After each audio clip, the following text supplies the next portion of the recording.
In this video, I'll demonstrate one of the most common gun disarms and explain why it may fail under pressure.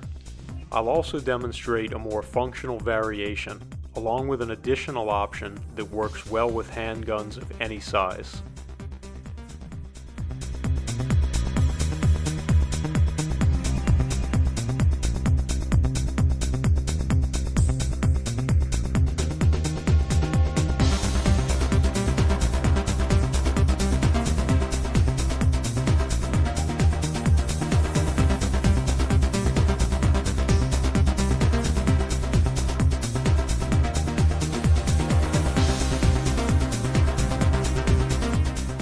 This is one of the most common gun disarms taught today.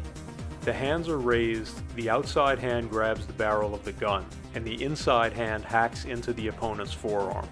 The gun is stripped and then aimed at the opponent.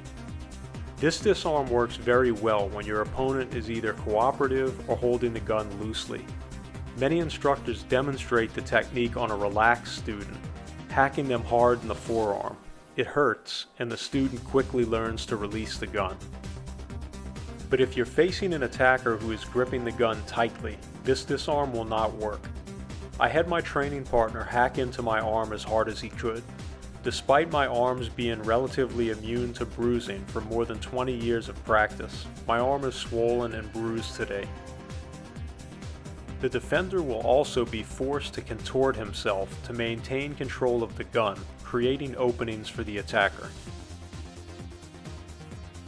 Another problem with this disarm is that if the opponent pulls his gun straight back, the defender will end up directly in the line of fire.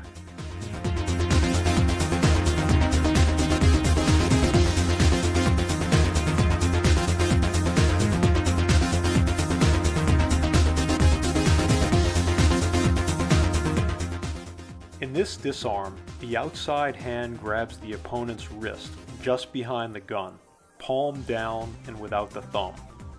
The inside hand grabs the barrel of the gun, palm up. The gun is then rotated 180 degrees, pointing toward the opponent, and ripped upward and backward with a simultaneous punch or palm to the opponent's face.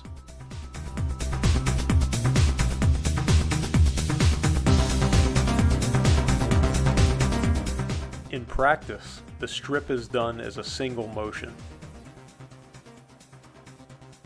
This disarm gives the practitioner many times more leverage than the previous disarm, which can be tested even slowly against an opponent resisting 100%.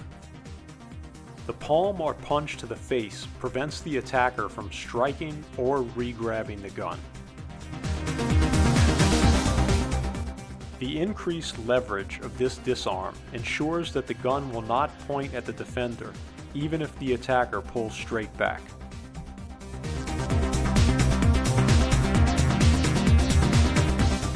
Neither the first common disarm or the more functional variation will work against a gun with a short barrel, such as this subcompact Glock.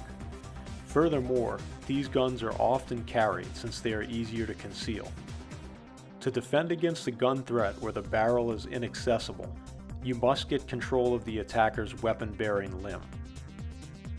This two-handed control is the most effective way to limit the opponent's ability to repoint his gun at you.